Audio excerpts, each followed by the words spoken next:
Graça e paz. Quero agradecer pela vida de quem está conosco nesse momento, pelas famílias representadas, enfim. Quero agradecer pelos aniversariantes da semana. Felipe, no dia 22, no dia 25, a Irmã da Paz, Irmã Maria da Paz. A minha oração é que o Senhor esteja alimentando vocês com todo amor, graça, misericórdia e com a paz que o mundo não pode dar. Parabéns, Felipe. Parabéns, Irmã Maria da Paz. Quero pedir aos irmãos que orem por Irmã Hilda. Ela precisa das nossas orações. Ore pela família do pastor Pires. Eles estão precisando. Infelizmente, nós perdemos o pastor Pires. Foi uma grande perda particular para mim. Era meu amigo, conselheiro, me ajudava nos momentos difíceis. Enfim, orem pela irmã Dalgisa e toda a família. Continue orando, como Paula disse, porque o momento é momento difícil. Estamos falando sobre discipulado, sobre amor, sobre santificação, sobre vida com Cristo. Obrigado, Paula. Enfim, falamos na última semana, aliás, nas últimas semanas, no dia 28 de fevereiro eu falei sobre testando o essencial. No dia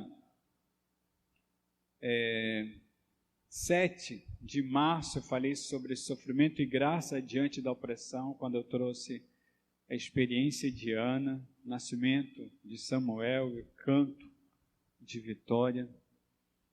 Semana passada eu falei sobre diante da imagem do religioso, decisão e contradição. Como Jesus e o Evangelho já foi alvo de contradição desde o nascimento. Quando Simeão colocou Jesus no colo, disse que aquela criança ia causar queda e soerguimento de muitos em Israel e ser um sinal de contradição. Vimos nessa fala que a missão revela essa contradição, que a espada é comportamento que divide, revelando as intenções do coração. E vimos que o amor revela quem é quem. Estou trazendo hoje, irmãos, as crenças embaçam a visão restaurada, baseados em Marcos capítulo 8, nos versos 22 a 26. Você pode ir abrindo Marcos 8, 22 a 26. Hoje pela manhã eu falei, aquele homem viu alguma coisa, mas que sua visão ainda não estava nítida. Se você quiser ver, você pode procurar, como Paula disse, no meu canal do YouTube. Amanhã, essa mensagem de agora à noite estará também no meu canal. Então, aquele homem viu alguma coisa, mas que sua visão ainda não estava nítida. E vimos que o que se vê, dependendo das crenças que se tem. Vamos reler o texto, Marcos 8, 22 a 26. Eles foram para Betsaida e algumas pessoas trouxeram um cego a Jesus, suplicando-lhe que tocasse nele. Ele tomou o cego pela mão e o levou para fora do povoado.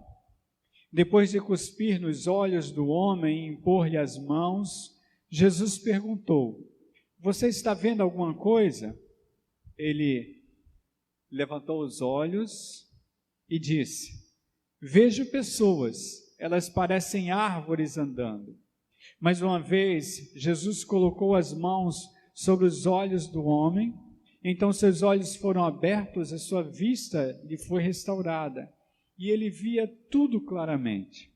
Jesus mandou-o para casa, dizendo: não entre no povoado.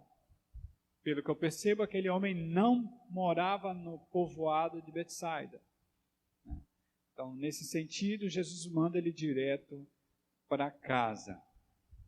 Mas eu quero chamar a sua atenção, porque hoje pela manhã, como eu já disse, eu falei na questão da visão que foi restaurada, mas nem tanto. E ao mesmo tempo, das crenças que podemos carregar, que embasamos a visão que Deus restaura em nós. Eu queria dar continuidade nesse momento, porque houve uma fala, ou tem uma fala de Jesus Cristo aqui, que é muito interessante. Na realidade, primeiramente, uma atitude. O que Jesus faz?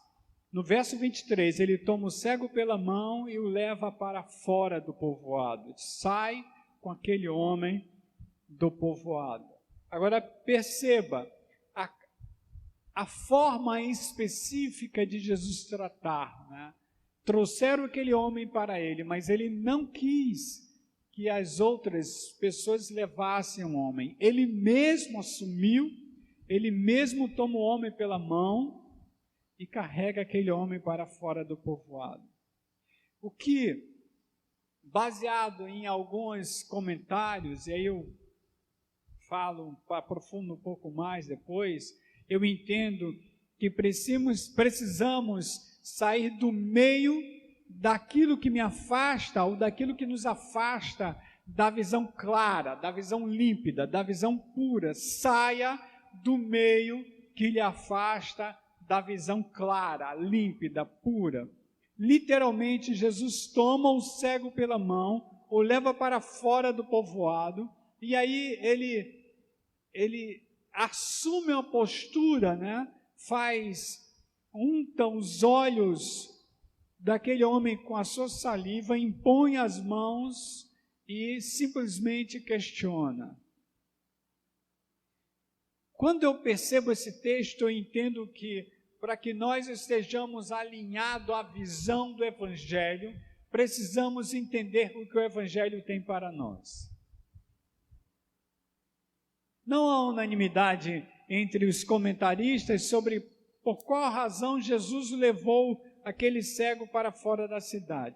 Mas uma das possibilidades é exatamente essa. Jesus queria simplesmente tirar o cego, levar o cego para o local mais reservado para protegê-lo e dar a ele a tranquilidade necessária para compreender verdadeiramente o que estava para acontecer.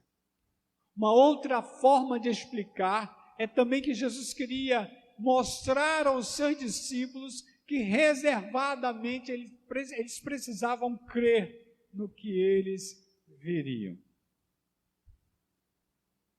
Textos confirmam isso. Por exemplo, Marcos 5, capítulo 5, 21 a 43. Eu não vou ler o texto todo, mas aí você pode abrir na sua Bíblia, Marcos 5, 21 a 43. Eu trarei o contexto.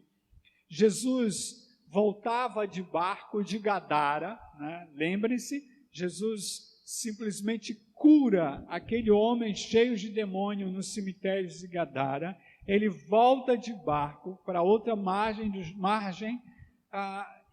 do mar da Galileia. Ele chega ali na outra margem e um dos dirigentes da sinagoga chamado Jairo, eu estou no verso 22, vendo Jesus, prostrou-se aos seus pés e lhe implorou insistentemente: minha filhinha está morrendo, vem por favor e impõe as mãos sobre ela para que ela seja curada e viva. Jesus foi com ele. Uma grande multidão o seguia, seus discípulos, muitas pessoas. No meio do caminho tem aquele episódio da mulher que tinha uma hemorragia, e aí eu não vou ler, porque aí você pode ler depois, estou contextualizando. Nesse sentido, houve a cura daquela mulher. Aquela mulher se apresenta a Jesus Cristo, e no verso 35, enquanto Jesus ainda estava falando, chegaram algumas pessoas da casa de Jairo o dirigente da sinagoga, e disseram a ele, sua filha morreu, não precisa mais incomodar o mestre. No verso 33, Jesus simplesmente diz a Jairo, não tenha medo, tão somente creia. Perceba, não tenha medo, tão somente creia.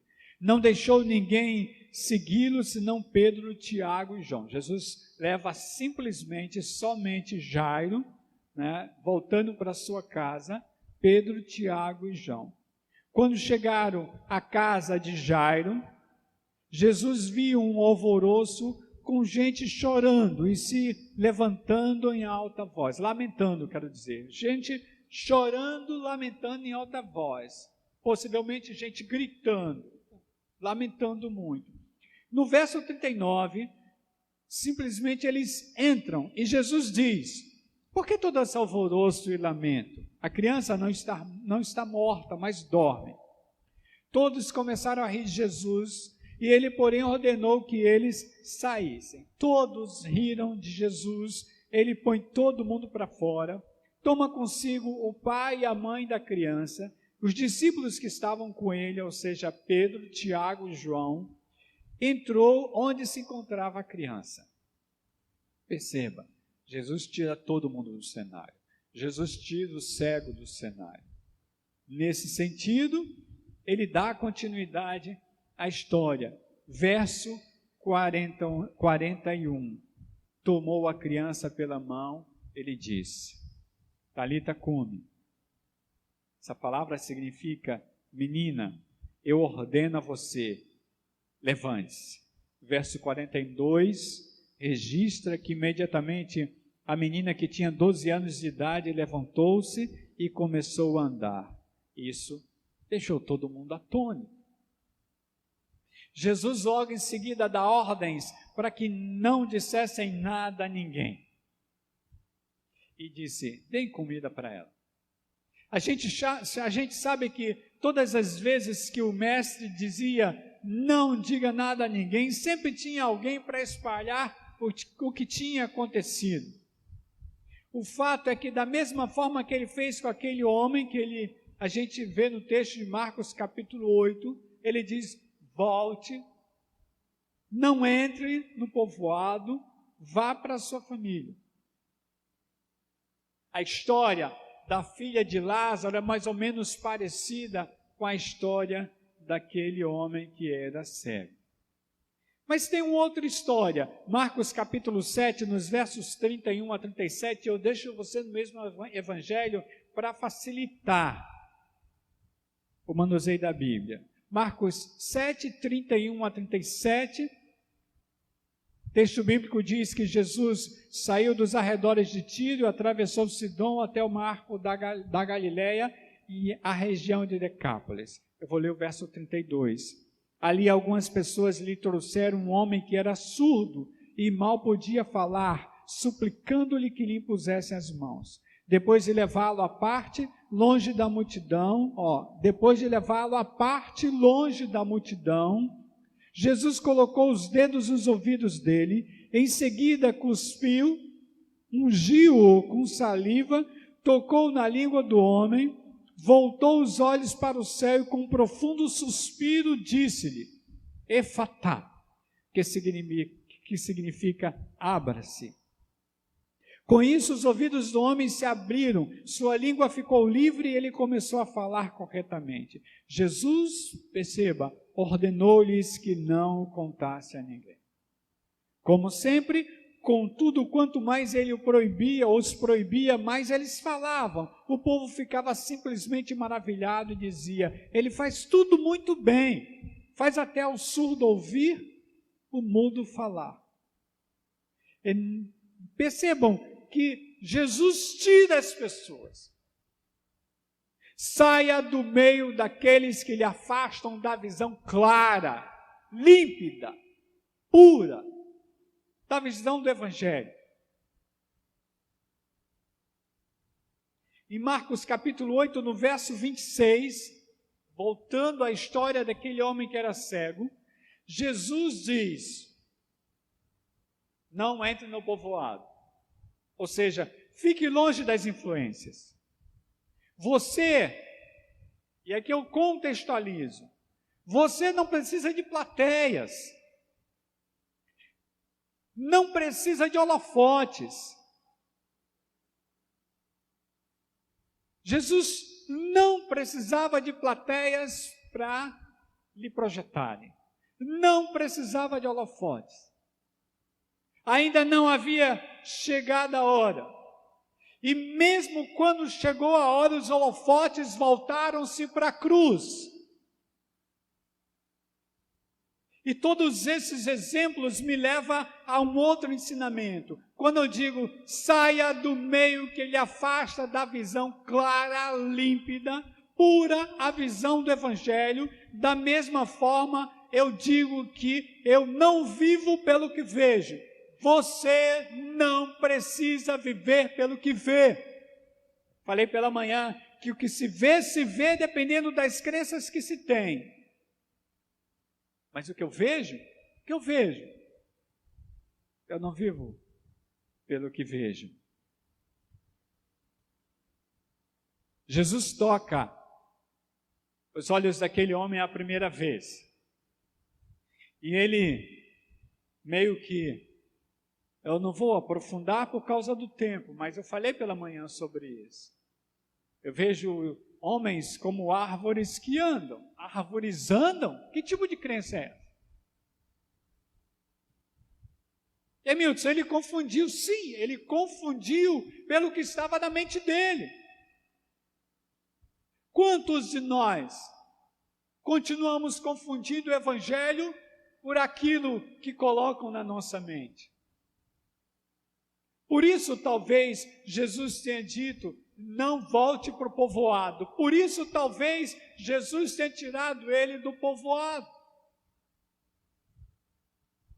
Quantos de nós não conseguimos dormir impressionados por coisas que colocam em nossa mente? Crenças. Quantos de nós não conseguimos viver livres por causa das crenças? Quantos de nós já confundimos sintomas simples com Covid?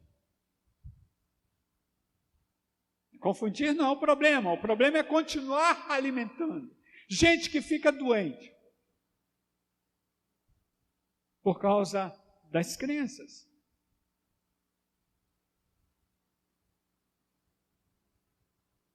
Segunda Coríntios capítulo 5, nos versos 1 a 10, 2 Coríntios 5, 1 a 10, quando o apóstolo Paulo fala da questão de morrer ou ficar vivo, né? Nesse sentido, é incrível como o apóstolo Paulo tem a consciência de que ele não é carne, é espírito. No discurso dele você percebe isso. Ele está falando literalmente de ressurreição, de toda a questão de viver em Cristo, de estar na carne.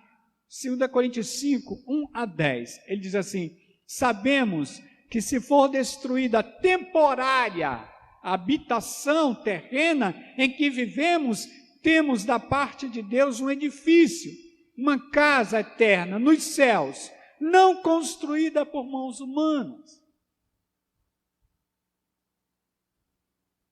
Perceba, Paulo fala claramente que isso aqui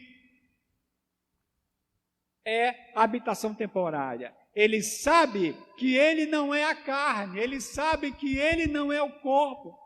Consequentemente, ele fica muito claro para ele que ele é espírito e que se morrer o corpo, ele não morre. Verso 2: enquanto isso, gememos, desejando ser revestidos da nossa habitação celestial. Veja como ele fala como alguém que é espiritual. Porque estando vestidos, não seremos encontrados nus. Pois enquanto estamos nesta casa, ele está falando do corpo, Gememos e nos angustiamos porque não queremos ser despidos, mas revestidos da nossa habitação celestial, para que aquilo que é moral seja absorvido pela vida. Aliás, para aquilo que é mortal seja absorvido pela vida. Verso 5, foi Deus que nos preparou para esse propósito, dando-nos o Espírito, ele está falando do Espírito Santo, como garantia do que está por vir. Portanto, temos sempre confiança e sabemos que enquanto estamos no corpo, a casa, a habitação temporária, estamos longe do Senhor. Ele quer dizer que em espírito não consegue estar perto do Senhor. Verso 7, porque vivemos por fé. Presta atenção aqui agora. Porque vivemos por fé e não pelo que vemos, diz o apóstolo Paulo. Temos, pois, confiança e preferimos estar ausentes do corpo e habitar com o Senhor. Perceba. Por isso, temos o propósito de lhe agradar, quer estejamos no corpo, quer o deixemos. O corpo é a casa temporária. Pois todos nós devemos comparecer perante o tribunal de Cristo, para que cada um receba de acordo com as obras praticadas por meio do corpo, a casa temporária, quer sejam boas, quer sejam más. Eu não vivo pelo que vejo, porque na realidade o meu corpo pode até morrer, mas eu não morro.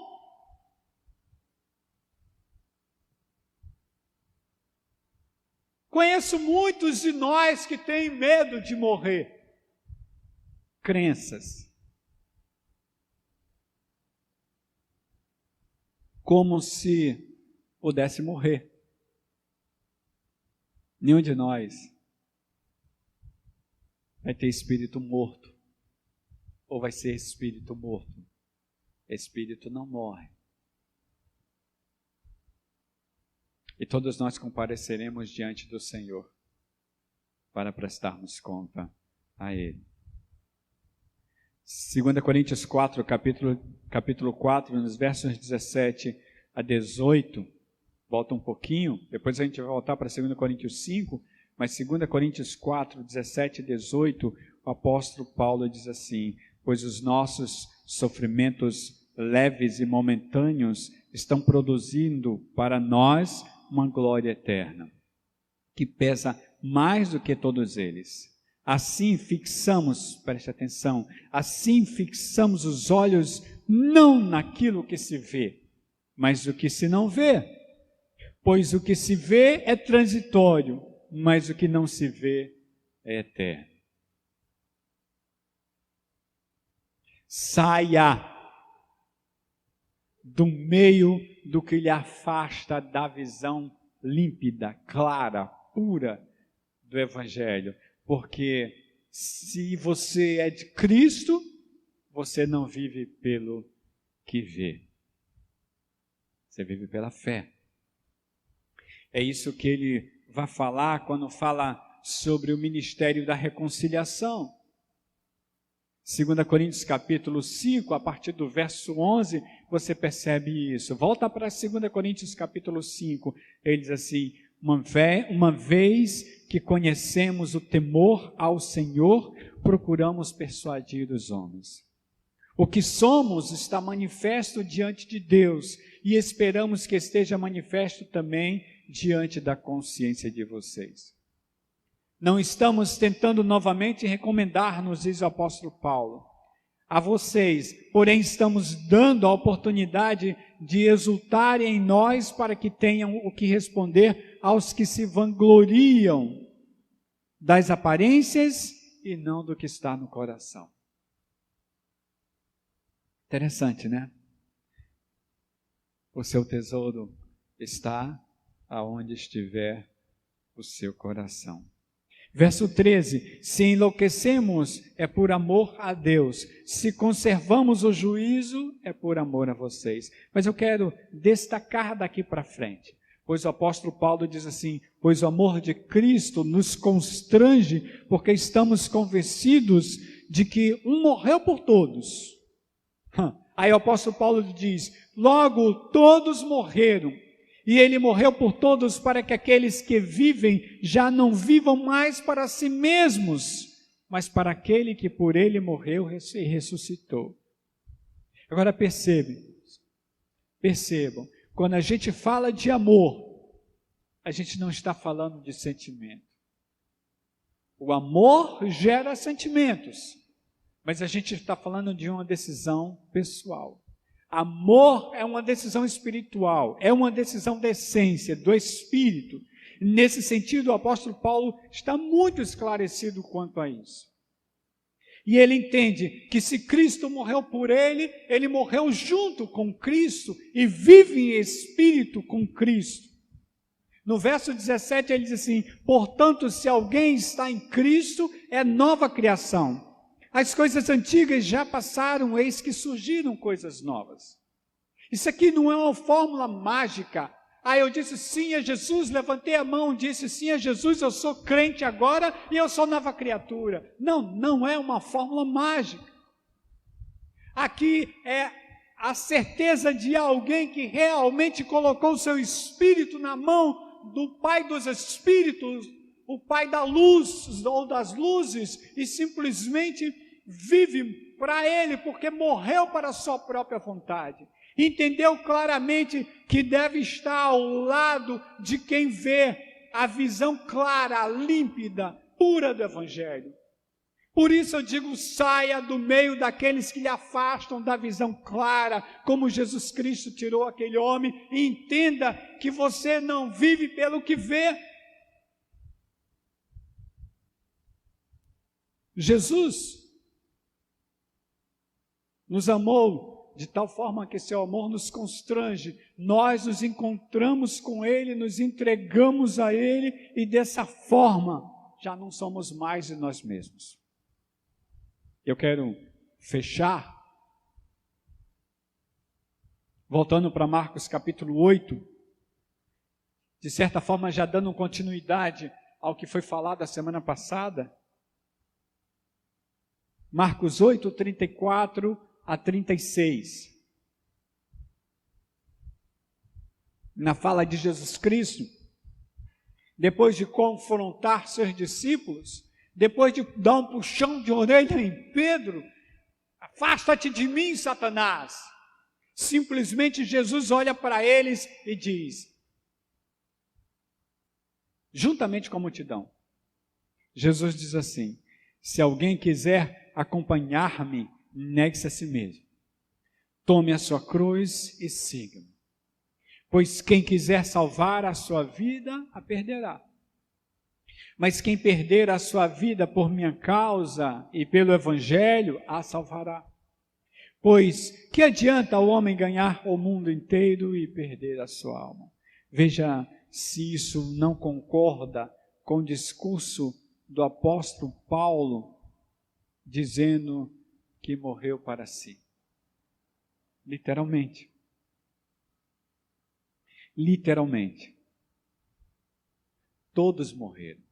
Quando Cristo morreu, todos morreram. Ele vai falar mais à frente que a partir do momento que Jesus ressuscitou, todos nós ressuscitamos com Ele. Eu vou fazer a mesma pergunta que eu fiz pela manhã para você. E você, como vê tudo isso? Porque aquele homem possivelmente tinha suas crenças. Ele é levado até Jesus, veja, ele é levado até Jesus.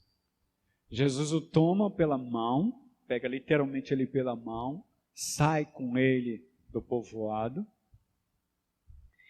e aí unta seus olhos com saliva, impõe as mãos sobre ele e diz: o que você vê?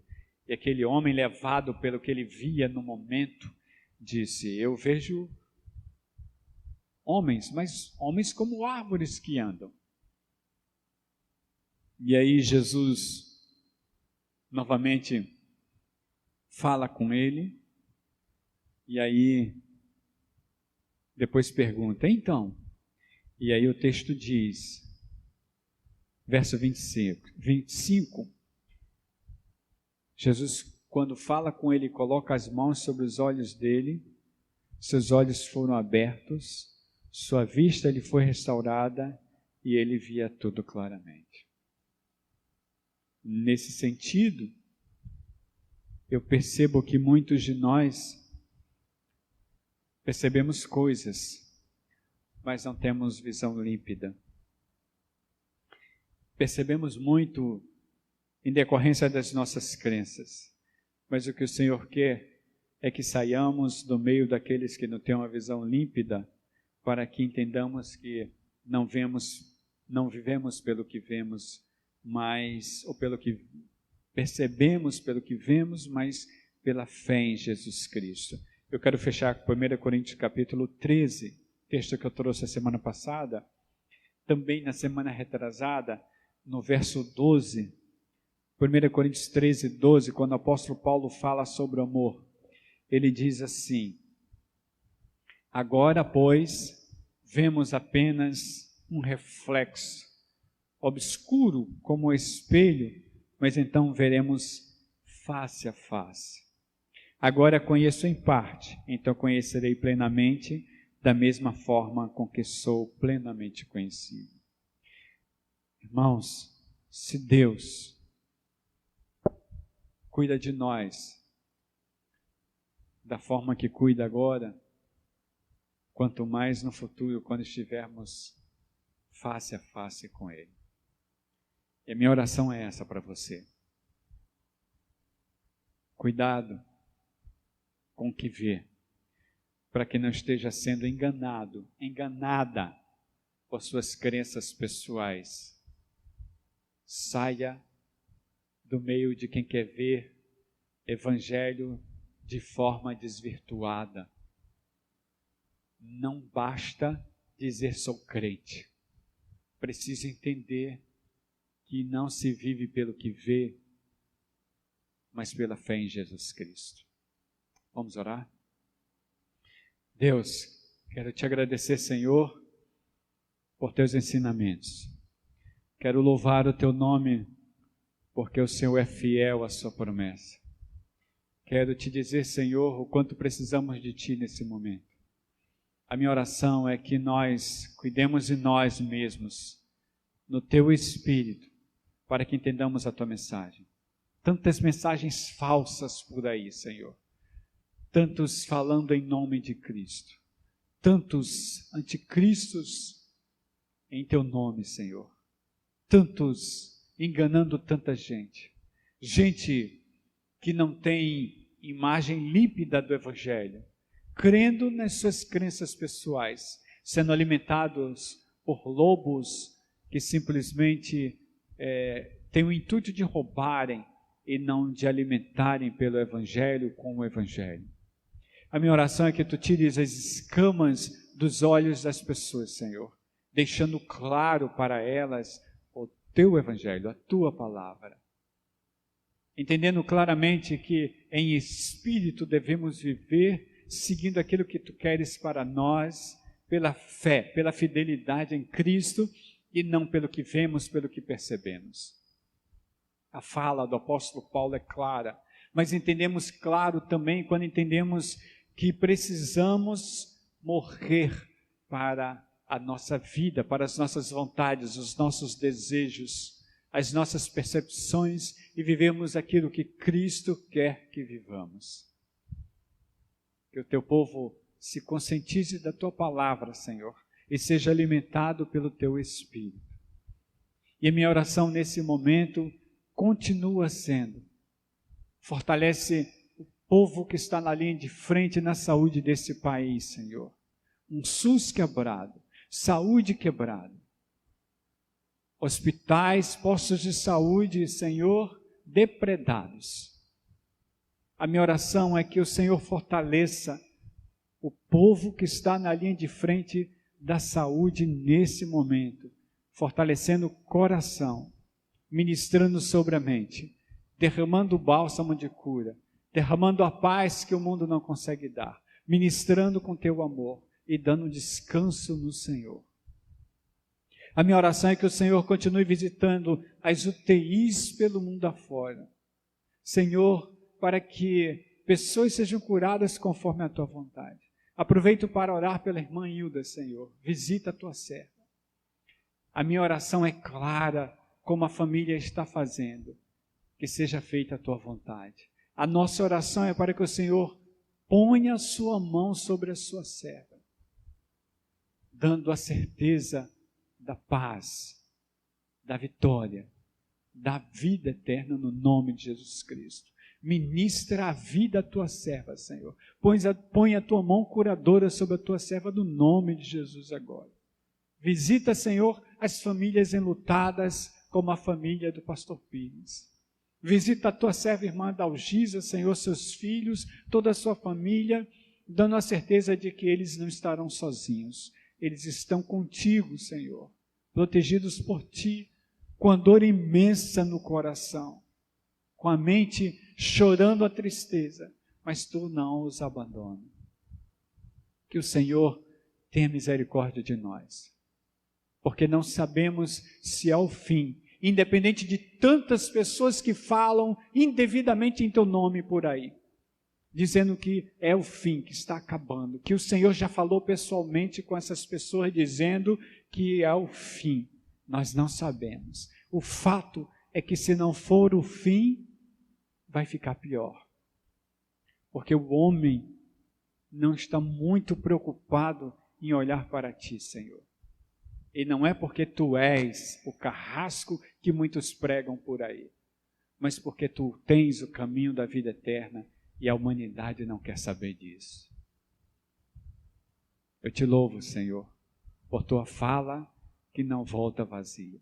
Que o Senhor nos dê uma semana de descanso, uma semana de restauração, uma semana de livramento, no nome de Jesus Cristo. Caminha conosco, Senhor. Eu sei que assim tu podes fazer. Que o Senhor nos abençoe, nos guarde e faça resplandecer o rosto dele sobre nós, nos dando paz. Alimentados pelo seu amor, e que as suas misericórdias nasçam todos os dias para nós. Assim eu oro no nome de Jesus. Amém. Que o Senhor te abençoe e te guarde, meu irmão, minha irmã que está me vendo agora. Para você que nos verá no futuro, a minha oração é que o Senhor esteja sempre com você, derramando amor, paz e misericórdia. Deus te abençoe.